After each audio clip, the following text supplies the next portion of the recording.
오늘 함께 나누실 하나님 말씀은 느헤미야 9장 1절부터 17절까지 말씀입니다. 구약성경 738면 느헤미야 9장 1절부터 17절까지입니다.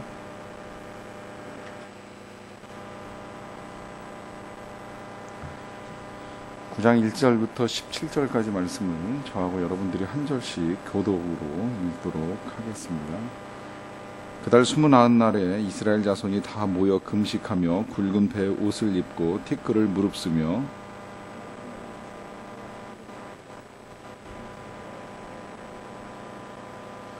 이날에 낮 4분의 1은 그 제자리에 서서 그들의 하나님 여호와의 율법책을 낭독하고 낮 4분의 1은 죄를 자복하며 그들의 하나님 여호와께 경배하는데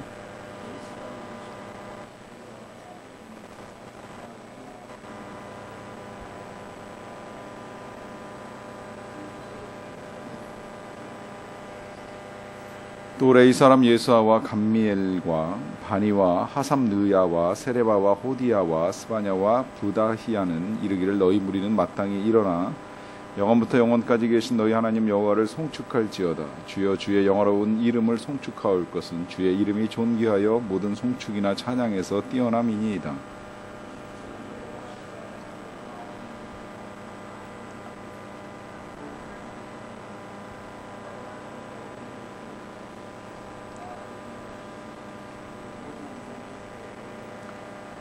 주는 하나님 여호와시라. 옛적에 아브라함을 택하시고 갈대아 우르에서 인도하여 내시고 아브라함이라는 이름을 주시고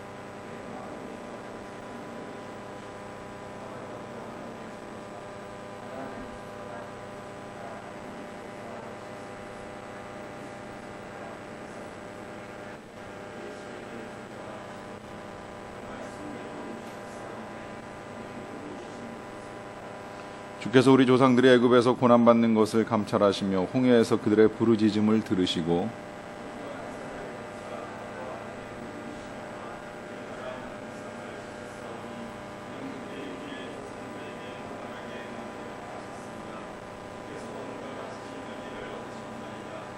또 주께서 우리 조상들 앞에서 바다를 갈라지게 하사 그들이 바다 가운데를 육지같이 통과하게 하시고 쫓아오는 자들을 돌로 큰 물에 던짐같이 깊은 물에 던지시고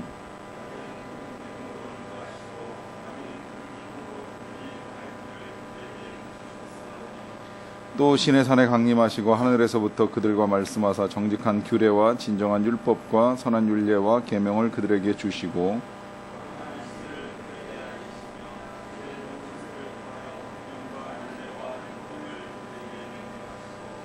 그들의 굶주림 때문에 그들에게 양식을 주시며 그들의 목마름 때문에 그들에게 반석에서 물을 내시고 또 주께서 옛적에 손을 들어 맹세하시고 주겠다고 하신 땅을 들어가서 차지하라 말씀하셨사오나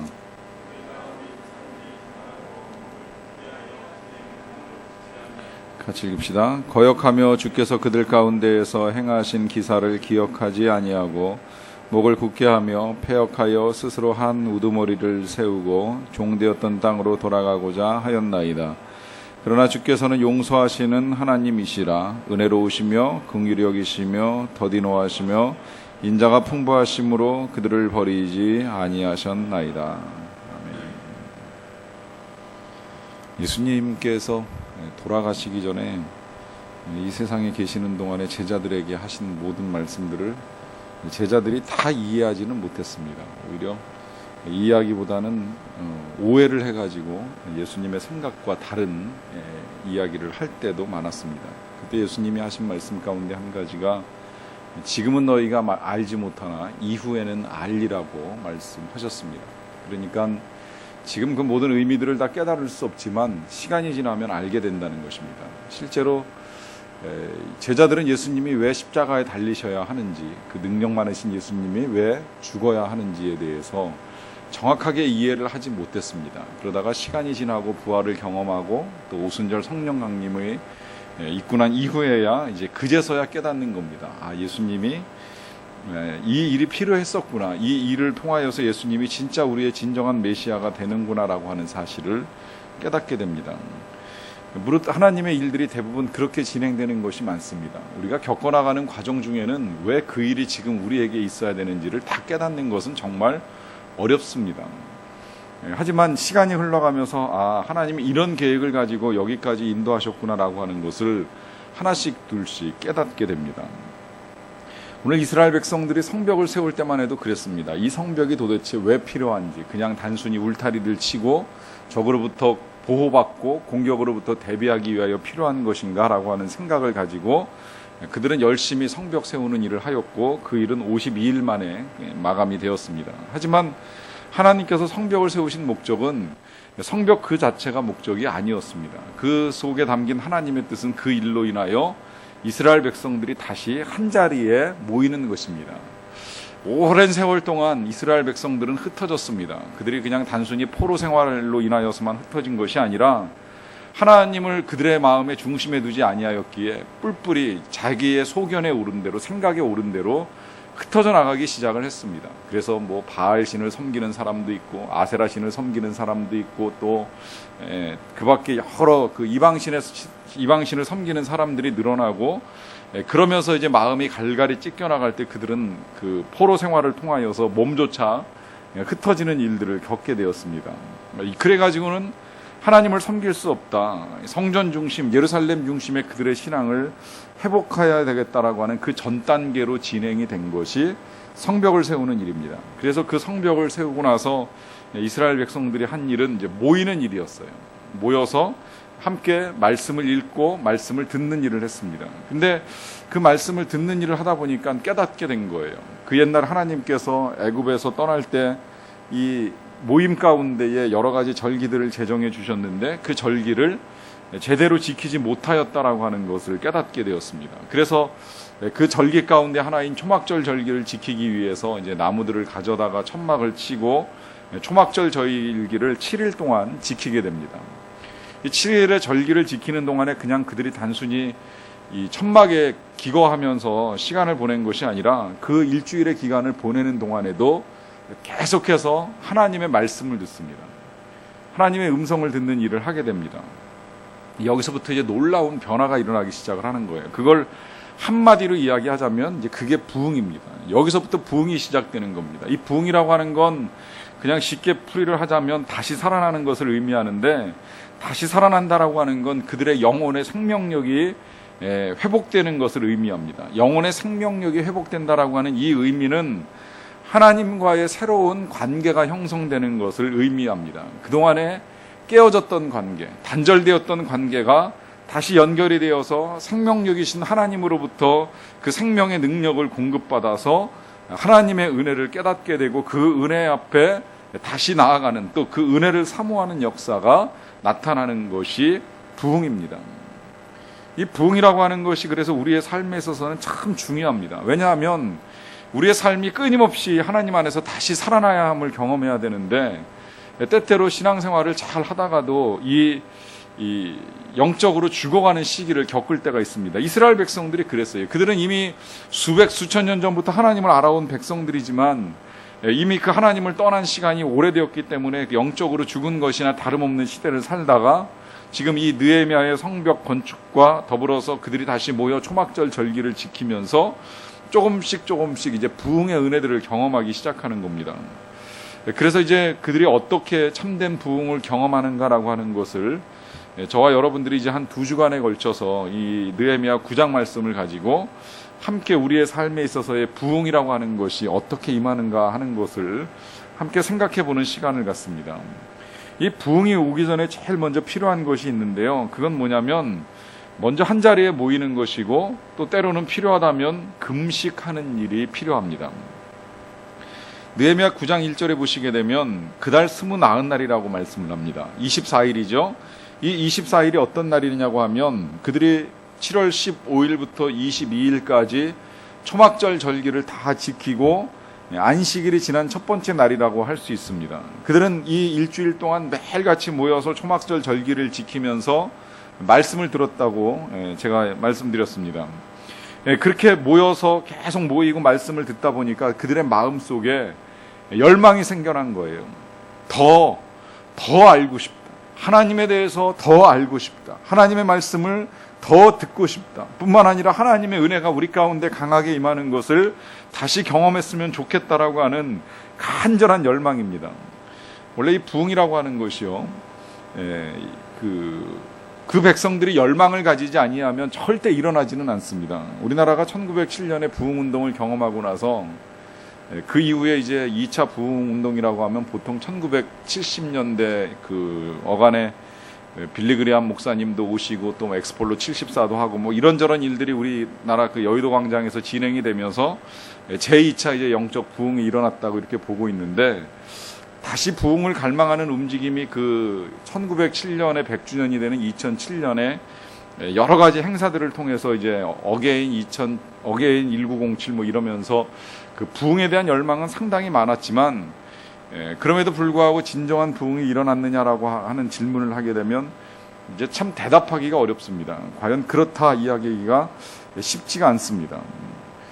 물론 그렇다고 해서 뭐 우리 안에 갈망이 없었던 건 아닌데, 원래 이 부흥이라고 하는 건 전적인 하나님의 은혜 가운데 부어주시는 성령의 역사이기 때문에 사람들의 힘만 가지고 되지는 않는다는 것입니다. 하지만 그렇다고 해서 사람들이 맹놓고 아무것도 하지 않고 가만히 앉아있는데 어느 날 갑자기 하나님께서 부흥의 은혜를 부어주신다? 이것 또한 절대 있을 수 없는 일입니다.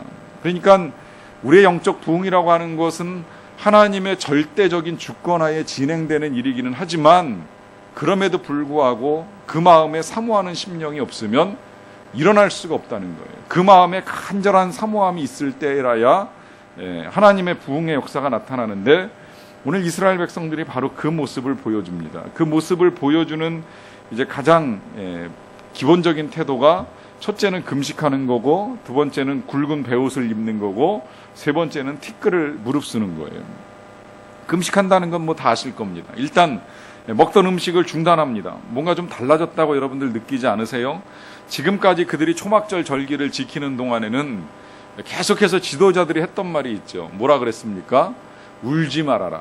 또 먹어라. 가서 살진 것을 먹고 단 것을 먹어라 그랬어요. 근데 지금 여기서부터 뭐가 달라져요? 이제 그들은 먹는 일을 중단을 합니다. 그 다음에 굵은 베옷을 입었다라고 하는 건 슬픔의 표시예요. 회개의 표시입니다. 그리고 티끌을 무릅쓴다라고 하는 건 이제 자기 비하의 태도입니다. 자기 자신이 죄인이라는 걸 인정하는 것이고 망할 존재라고 선포하고 나아가는 겁니다. 왜 그럴까요? 그들은 은혜에 대한 열망을 가졌기 때문입니다. 말씀을 듣다 보니까 하나님의 말씀이 더 필요하고, 더 필요한 건 하나님의 은혜가 다시 나를 만져주시는 일이기에 그러한 열망을 가지고 그들은 금식하고 또 베옷을 입고 티끌을 뒤집어 쓰고서 이제 모임을 다시 시작을 합니다. 그 모임을 시작을 하면서 그들이 두 번째로 한 일은 뭐냐면, 사람들과의 관계를 단절하고 하나님 앞에 섭니다. 거기 모든 이방 사람들과 절교하고 서서, 여기서 섰다는 건 그냥 서 있는 것이 아니라 하나님 앞에 선 것이고 자기의 죄와 조상들의 허물을 자복하는 일을 하는 거예요. 결국은 뭐예요? 부흥은 하나님 앞에 다시 나오는 것이고, 하나님 앞에 나와서 제일 먼저 하는 일은 죄를 회개하는 일입니다. 그러니까 결국 회개가 없는 부흥은 없습니다. 그리고 역으로 이야기하자면 죄를 자복하는 곳에서 은혜가 임하게 되어 있습니다. 그 죄를 자복하기 전에 지금 요청하는 것이 있습니다. 그건 뭐냐면 단절이라는 거예요. 여기 그냥 단순히 모든 이방 사람들과 절교했다라고 하는데, 물론 이건 사람들과의 관계를 단절한 것도 필요하겠지만 지금 필요한 것은 세속과의 단절. 왜 세속과의 단절이라고 표현을 하느냐면, 자칫 잘못하면 은혜를 열망하면서도 우리의 마음속에는 혼란이 야기됩니다. 왜 금식하고 왜 내가 이 지저분한 옷을 입고 또 이 먼지를 뒤집어쓰고 이 고생을 해야 되는가 하는 이런 혼란이 일어날 수 있다는 거예요. 이걸 방해하기 위해서 일단 그 방해가 되는 모든 요인들은 다 단절을 시켜놓고 오직 하나님 앞에만 서서 묵상을 하는 것은 자기의 죄, 더 나아가서 좀 더 생각할 수 있다면 우리 조상들의 죄가 과연 무엇인가라고 하는 것을 돌아보는 시간을 가져야 된다는 거예요. 그런데 문제는 뭐냐면, 때때로 여러분들이 이런 시간을 갖고 싶어 해도 이 죄를 생각하고 또 죄를 회개하는 일이 그렇게 생각처럼 쉽게 진행되지는 않습니다. 저도 몇 차례의 기도회를 가지면서 여러 가지 방법을 해봤어요. 매주 목요일마다 모여보기도 하고 또 닷새 동안 기도회를 해보기도 하고 작년 같으면 우리가 열흘 동안 기도회를 했는데 그 기도회를 인도하는 입장에서 제일 힘들었던 거는 우리 가운데 하나님의 영이 임하는 것인데 그 하나님의 영 가운데서도 회개의 영이 임하는 시간을 갖는 것이 실제로 개인적으로는 참 되게 어려운 시간이었습니다. 그런데 제가 몰랐던 걸 이번에 이 말씀을 이제 다시 보면서 생각을 하게 된 것인데 그건 뭐냐면 하나님의 그 영, 특별히 회개의 영이 우리 가운데 임하는 것은 짧은 시간에 되어지는 일은 분명히 아니라는 거예요. 좀 충분한 시간을 갖고 하나님을 깊이 묵상하는 가운데에 그 하나님의 임재가 강하게 느껴지면 자연스럽게 그 하나님 앞에서 우리가 얼마나 초라한 존재인지, 얼마나 허물이 많은 인생인지, 얼마나 죄악이 많은지를 서서히 깨닫게 됩니다. 근데 우리는 너무 우리들의 기도가 자꾸 짧아지다 보니까 그럴 충분한 시간을 갖지 못하고 그냥 내 입술의 언어들, 내 필요한 것들, 이런 것들만 잠깐 이야기하고서는 늘 하나님을 떠나는 일들이 일어난다는 거예요. 여러분 거기 느헤미야 9장 말씀 좀 보세요. 이스라엘 사람들이 어떻게 하느냐면 이날의 낮 4분의 1은 그 제자리에 서서 그들의 하나님 여호와의 율법책을 낭독하고 낮 4분의 1은 죄를 자복하는 일을 합니다. 낮 4분의 1이라고 하는 건 3시간을 말하는 거예요. 3시간 동안 말씀을 듣고 3시간 동안 죄를 자복하는 일을 합니다. 그것도 학자들에 따라서는 그렇게 오전 나절 끝난 것이 아니라 오후에도 또 3시간 말씀 듣고 3시간 동안 기도하지 아니하였겠는가. 12시간 동안 앉아가지고 그들 하루 종일 한 것이 말씀 듣고 기도하고 말씀 듣고 기도하고 그것도 뭐 잠깐 하고 지나가는 것이 아니라 충분한 시간 동안 하나님과 깊이 있는 교제를 가지는 거예요. 하나님께로는 말씀으로부터 듣고 또 우리가 하나님을 향하여서는 우리의 잘못과 죄악부터 하나님 앞에 고백하는 시간을 가지다 보니까 참된 부흥이 일어나지 않을래야 일어나지 않을 수가 없는 거죠. 그러니까 우리가 나중에 보게 되면 10장에 가지고 근본적인 삶의 변화를 일으킵니다. 아주 혁신적인 변화가 일어나는 거예요. 그렇기 때문에 필요한 것이 뭐냐면 먼저 하나님의 말씀에 귀를 기울이고 하나님께 죄를 자복하며 나아가야 합니다. 들어야 되고 또 하나님께서 깨우쳐 주시는 죄를 있는 그대로 고백하며 나아가는 시간이 필요하다는 거예요. 이스라엘 백성들 그렇게 하나님께 죄를 자복하며 나아갈 때에 필요하다면 그들이 큰 소리로 하나님 여호와께 부르짖는 일까지 하게 되는데 이런 시간들을 통하여 이제 하나님의 은혜를 구하는 일들을 하게 된다는 것입니다. 그와 더불어서 이제 또 하나 이스라엘 백성들이 하는 일이 뭐냐면 만물의 주제가 되시는 하나님을 경배하는 일을 하게 됩니다. 9장 5절 말씀 제가 좀 읽어보면서 말씀을 드리겠습니다. 또 레위 사람 예수아와 감미엘과 바니와 하삼느야와 세레바와 호디야와 스바냐와 부다히야는 이르기를 너희 무리는 마땅히 일어나 영원부터 영원까지 계신 너희 하나님 여호와를 송축할지어다. 일어나라는 말을 명령을 내립니다. 일어나라는 건 하나님을 경배하자는 것이겠지요. 자, 왜 하나님을 경배해야 되는가? 이제 그 이유가 그 뒤에 이어집니다. 너희 하나님 여호와를 송축할지어다. 자, 여기서부터 이제 기도인데요. 왜 하나님을 송축하는가? 주여, 주의 영화로운 이름을 송축하올 것은 첫째, 주의 이름이 존귀하여 모든 송축이나 찬양에서 뛰어남이니이다. 그래요. 모든 송축이나 찬양에서 뛰어나다라고 하는 것은 우리가 어떤 말로 하나님을 송축하든지 어떤 좋은 표현을 가지고 하나님을 찬양하든지 하나님은 그 이상의 존재라는 거예요. 우리의 언어로, 우리의 생각으로 하나님의 그 위대하심을, 그 이름의 존귀함을 표현하기에는 그것보다 훨씬 더 뛰어나신 분이기 때문에 하나님을 경배하는 태도를 가지고 하나님을 찬양해야 된다는 겁니다. 그리고 이어서 그 뒤에 오직 주는 여호와시라 하늘과 하늘들의 하늘과, 여기 하늘들의 하늘이라고 하는 건 하나님께서 눈에 보이는 하늘만 만드신 것이 아니라 보이지 아니하는 천상의 세계를 만드신 것까지 포함을 하고요. 그 다음에 1월 성신과 땅 위의 만물들과 바다와 그 가운데 모든 것을 지으셨을 뿐만 아니라 다 보존하시오니 모든 천군, 하늘에 있는 군사, 천사라고도 할 수 있겠죠. 모든 천군과 천사가 다 주께 경배합니다. 결국 하나님을 경배하는 이유를 요약하자면 하나님이 너무 광대하신 분이라는 거예요. 하나님이 이 우주를 만드시고 그 우주를 다스리시는 그 광대하신 하나님 앞에 서다 보니까 그 하나님 앞에서 나의 자금을 알게 되고 나의 죄성을 알게 되고 내가 보잘것없는 인생인 것을 깨닫게 되고, 그래서 처음은 하나님을 경배하게 되고 그 하나님 앞에서 결국 우리가 회개하고 은혜를 구할 수밖에 없다는 겁니다. 이 부흥의 시작점에서 하나님의 이 만물의 주제가 되심을 깨닫는 건 정말 중요합니다. 왜 중요하냐면 실은 이 하나님의 광대하심을 잊어버리니까 자꾸 사람들이 스스로가 높은 걸로 착각해요. 스스로가 되게 대단하다고 생각을 합니다.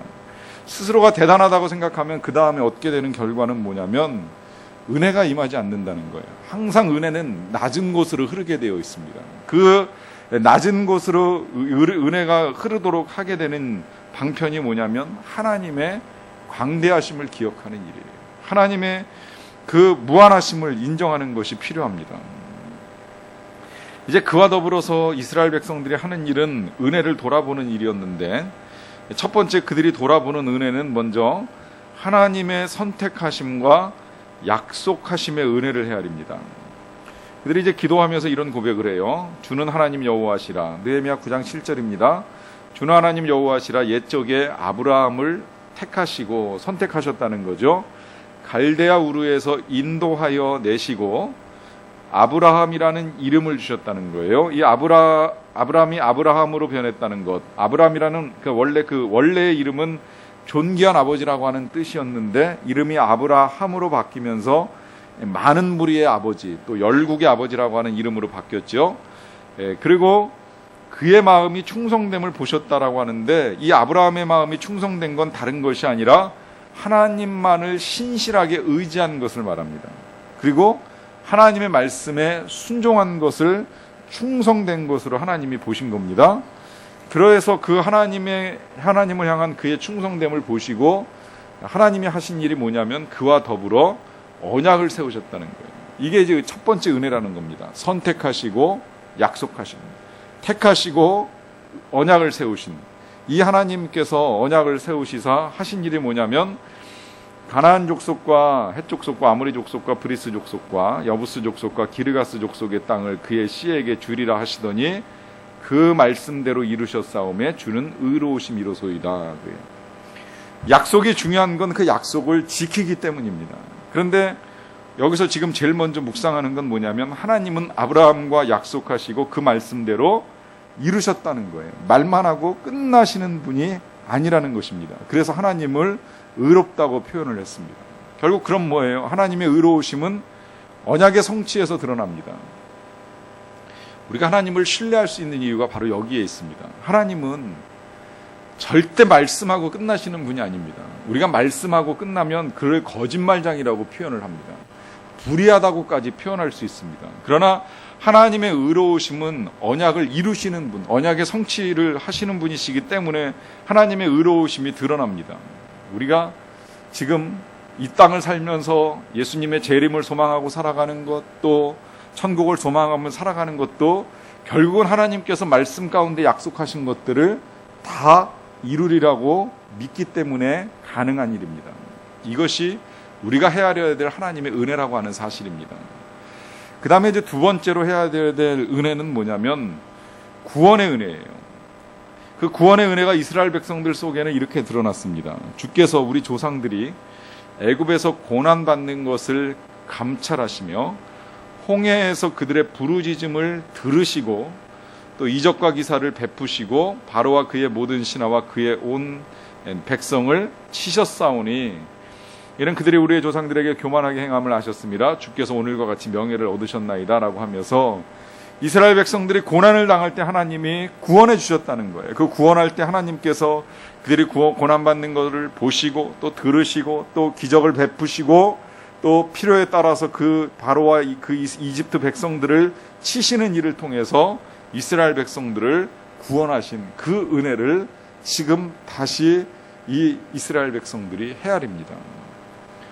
여러분, 우리가요 때때로 우리의 마음이 강팍해진다 싶을 때 혹은 내 영혼이 피폐해진다 싶을 때 우리가 제일 먼저 해야 될 일은 바로 이 구원의 은혜를 다시 묵상하는 일입니다. 세상 존재하는 수많은 사람들 가운데 하나님께서 나를 택하시고 또 나에게 보혈을 통하여 구원의 은혜를 베푸셨던 사건, 결국 그래서 우리가 여기 지금 이스라엘 백성들은 애굽의 종노릇에서 해방이 되었지만 우리는 죄의 종노릇 하지 않고 이제는 우리가 하나님의 자녀로 살게 하신 이 구원의 은혜를 묵상하는 것이 우리의 영혼을 회복하는 첫 출발점이 된다는 것입니다. 그런데 하나님은요, 그렇게 구원만 해놓고 끝나시는 분이 절대 아니에요. 하나님의 은혜는 구원 그 이후에도 계속됩니다. 때때로 우리가 하나님의 은혜가 그냥 나중에 죽어서 천국 가면 되지 이런 정도로 생각하고 살아가니까 이 땅에서 살아가는 우리의 삶의 의미나 역할들을 미처 헤아리지 못하는 경우들도 종종 있는데요. 하나님은 우리가 천국에 갈 때만 구원하시는 하나님이 아니라 이 세상을 사는 동안에도 그 은혜를 베푸십니다. 그 은혜가 이제 세 번째 인도하심의 은혜라는 거예요. 이스라엘 백성들이 애굽에서 건짐을 받았다라고 해서 그들의 구원이 끝난 것이 아니라 또 하신 일이 있죠. 그게 이제 11절인데요. 또 주께서 우리 조상들 앞에서 바다를 갈라지게 하사 그들이 바다 가운데를 육지같이 통과하게 하시고 또 쫓아오는 자들을 돌을 큰 물에 던짐같이 깊은 물에 던지시고 낮에는 구름 기둥으로 인도하시고 밤에는 불 기둥으로 그들이 행할 길을 그들에게 비춰주셨다는 거예요. 애굽에서 건져내셨을 뿐만 아니라 가는 삶의 여정 속에서 계속 필요하면 물도 갈라지게 하시고 또 필요하면 육지로 통과하게 하시고 또 때로는 구름 기둥으로 무더위를 이기게 하시고 또 밤에 불 기둥으로 추위를 이기게 하시고 어둠을 이기게 하시는 이런 은혜들을 베풀어 주신다는 거죠. 결국 여기서 보게 되면 하나님의 인도하심이 뭐와 함께 나타나요? 하나님의 보호하심과 함께 나타납니다. 그 보호하심이라고 하는 건 장벽이 있으면 치워주시는 거예요. 환경이 고통스러우면 그 환경을 때로는 바꿔주시기도 하시고 때로는 불빛을 통하여서 어둠의 세상 속에서도 밝은 길을 걸어갈 수 있게 해주신다라고 하는 것입니다. 이것이 오늘도 우리의 삶에 베풀어 주시는 하나님의 인도하심의 은혜입니다. 여러분 이 은혜를 믿고 나아가시기를 바랍니다. 하나님이 우리를 구속하시고만 끝나시는 분이 아니라 우리 앞에도 홍해가 있다면 갈라지게 하실 것이고 우리 앞에도 어둠이 있다면 하나님이 빛을 비춰주실 것이고 우리의 일들을 괴롭히는 방해하는 여러 가지 악한 것들이 우리를 에워싸고 있다면 그것을 마치 돌을 큰 물에 던짐같이 하나님이 거두어 주신다라고 하는 것입니다. 근데 우리는 이런 외적인 은혜들만 가지고 살아갈 수는 없습니다. 그것은 우리가 영혼을 가진 하나님의 백성들이기 때문입니다. 그래서 하나님이 이제 또 허락하시는 것이 뭐냐면 말씀을 주시는 거예요. 느헤미야 9장 13, 14절의 말씀인데요. 또 시내산에 강림하시고 하늘에서부터 그들과 말씀하사 정직한 규례와 진정한 율법과 선한 율례와 계명을 그들에게 주시고 거룩한 안식일을 그들에게 알리시며 주의 종 모세를 통하여 계명과 율례와 율법을 그들에게 명령하셨다. 그래요. 자, 하나님이 이스라엘 백성들에게 말씀을 주셨는데 그 말씀을 오늘은 특별하게 형용사를 붙여서 말씀의 특징을 설명을 합니다. 첫째는 정직한 규례라고 표현을 하죠. 그 다음에 두 번째는 진정한 율법이라고 해요. 또 세 번째는 선한 율례와 계명이라고 합니다. 이것이 말씀의 특성입니다. 하나님의 말씀은 정직해요. 정직하다라고 하는 의미는 뭐예요? 거짓이 없다는 거니까 결국 말씀은 다 진실하고 또 그대로 성취가 된다는 것이겠죠.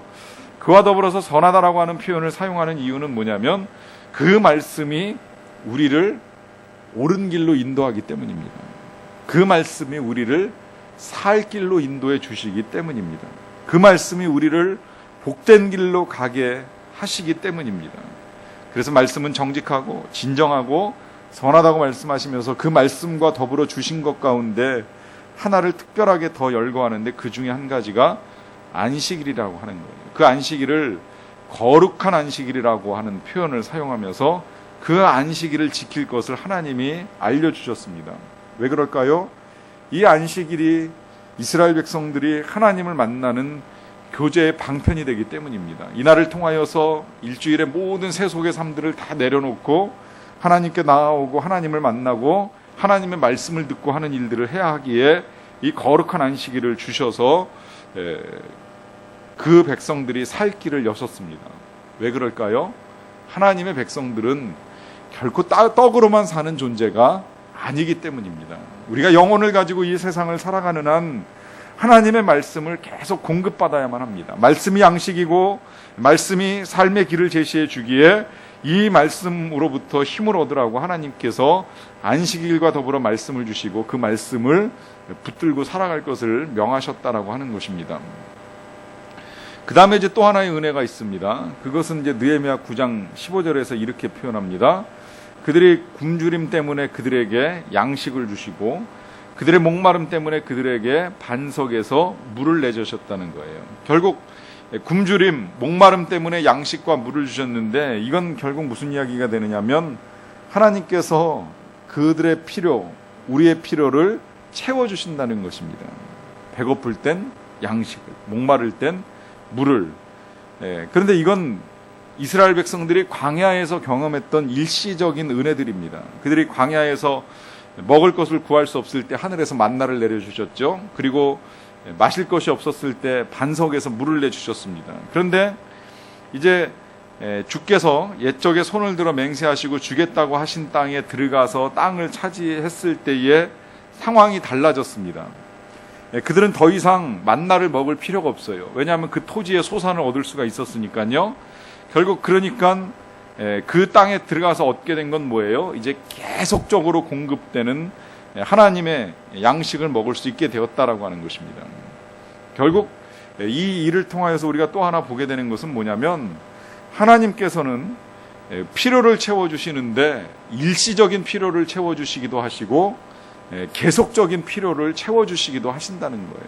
우리 삶에 이 두 가지가 다 필요합니다. 어떤 땐 순간적인 하나님의 도우심이 필요할 때도 있고요. 또 어떤 때는 계속적으로 하나님께서 우리에게 채워주시는 은혜를 누리며 나아갈 때가 있습니다. 중요한 건 뭐냐면 어떤 상황에서든지 하나님의 공급은 중단되지 않는다는 것입니다. 심지어는 이 이스라엘 백성들이 광야 여정을 지나는 동안에 하나님을 거역합니다. 하나님을 반항하고 또 하나님을 향하여 원망하는 일을 하는데 그 와중에도 하나님은 그들을 먹이신다는 거예요. 너희들이 오늘 죄를 지었기 때문에 내일은 만나 없어 이렇게 말씀하신 적이 단 한 번도 없습니다. 때로는 물 때문에 그들이 하나님을 원망한 적도 있지만 너희들은 나를 원망하기 때문에 물 마실 자격이 없다고 말씀하시는 것이 아니라 그 원망하는 백성들을 향하여서도 물은 흘려주신다는 거예요. 왜? 하나님이 자비하시기 때문이죠. 그래서 하나님께 우리가 기도하는 것 중에 하나가 이런 기도를 드릴 수 있는 거예요. 진노 중에라도 긍휼을 잃지 마옵소서. 자비하신 하나님께서 진노 중에라도 자비를 잃지 아니하시기를 우리가 기도하며 나아갈 수가 있습니다. 여기까지가 하나님께서 베풀어 주신 그 많은 은혜들인데 문제는 뭐냐면 이렇게 하나님이 은혜를 베풀어 주셨음에도 불구하고 사람들이 죄를 짓는다는 거예요. 무슨 죄를 짓는가? 이제 마지막 9장 16절을 보세요. 그들과 우리 조상들이 교만하다라고 이야기하잖아요. 교만하고 목을 굳게 하여서 주의 명령을 듣지 아니하고 거역하였다는 것. 이게 이제 교만이겠지요. 하나님의 명령을 듣지 않는 것이 교만한 것입니다. 그리고 또 하나의 죄가 있다면 주께서 그들 가운데에서 행하신 기사를 기억하지 아니하는 것. 하나님의 은혜를 잊어버리는 것도 죄라는 거예요. 하나님이 지금까지 해주신 것이 이만큼인데 그것들을 기억하지 아니하고 살아가는 것도 잘못된 것이라는 겁니다.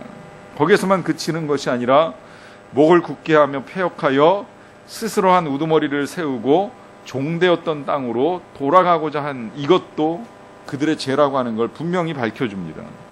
여기서 스스로 한 우두머리를 세웠다라고 하는 건 원래 우두머리는 하나님이셔야만 됩니다. 하나님이 지도자이시고 하나님이 인도자이시고 그 백성들은 다 하나님을 따라가야 되는데 하나님 아닌 다른 것, 뭐 내 생각이라도 좋고 하여튼 그 어떤 것이라도 앞세워가지고 과거로 옛날로 돌아가겠다라고 하는 생각을 가진 이 모든 것들이 다 죄악이라는 거예요. 이 죄악 가운데 그러나 우리에게 한 가지 소망이 이제 그 다음에 이어집니다. 그 소망은 이렇게 말씀합니다. 그러나 주께서는 용서하시는 하나님이시라. 은혜로우시며 긍휼히 여기시며 더디 노하시며 인자가 풍부하심으로 그들을 버리지 아니하셨나이다. 결국 이 하나님의 풍성한 인자하심, 풍성한 인자와 긍휼히 여기심 때문에 우리가 버림받지 않고 살아가는 것이 결국은 은혜라고 하는 것을 깨닫게 되고, 이 은혜를 깨달으면서 그들은 하나님 앞에서 죄를 자복하고 또 조상들의 허물을 자복하면서 눈물을 흘리고 금식하며 기도하는 일을 하게 됩니다. 여기에 은혜가 임하고 성령이 임하면서 그들의 심령이 갱신되고 변화되고 하나님과 더 가까워지는 은혜를 누릴 수 있게 됩니다. 여러분, 지금 우리에게 필요한 것이 바로 이런 영적 부흥입니다. 먼저는 하나님의 은혜를 헤아리십시오. 하나님이 얼마나 광대하시고 무한한 능력을 가지신 분이신지를 잘 묵상을 해보십시오. 혹시 여러분들이 일상을 살면서 그 묵상이 어려우면 그냥 캄캄한 밤에 한 번이라도 하늘을 좀 쳐다보십시오. 잠깐이라도 하늘을 쳐다보면 무한한 우주의 일부분이라도 우리의 눈에 들어오는 시간이 있습니다. 그러면 그 우주의 창조주이신 하나님이 이 미물과도 같은 우리네 인생을 긍휼히 여기신다라고 하는 사실 앞에 감사할 수 있습니다. 그리고 더 나아가서 그 하나님께서 나를 위하여 아들을 보내주시고 나를 위하여 인도하시고 나를 위하여 말씀을 주시고 나의 필요를 채우사 지금까지 살아오는 날 동안에 줄이지 아니하고 목마르지 아니하고 의복이 헤어지지 아니하고 발이 부르지 아니하고 여기까지 이만큼 건강과 평안을 누리며 살아올 수 있게 된 모든 은혜들을 우리가 감사할 수 있습니다. 그런데 그 은혜들을 헤아리면서 한편으로는 우린 정말 하나님을 위하여 어떻게 살았는가, 또 하나님과 어떤 관계를 유지하며 살았는가를 돌아볼 수 있는 시간이 됩니다. 그런 우리의 모습 그대로 하나님 앞에 드러내 놓을 때 하나님은 우리를 긍휼히 여기실 것입니다. 우리를 불쌍히 여기실 것입니다. 그 우리를 긍휼히 여기시는 하나님의 마음에 가까이 나아갈 때 우리는 벌을 받는 것이 아니라 오히려 새로운 생명력을 얻습니다. 하나님과 새로운 관계가 형성이 됩니다. 이건 놀라운 능력으로 세상이 줄 수 없는 기쁨이 되고, 우리는 그 기쁨 가운데에 다시 세상을 향하여 나아갈 만한 용기와 힘을 얻게 됩니다. 이 은혜를 누릴 수 있는 저와 여러분들이 다 되시기를 간절히 축원합니다. 같이 잠깐 찬양하고 기도하는 시간 갖겠습니다. 우리 아까 불렀던 찬양 중에 거룩하신 성령이여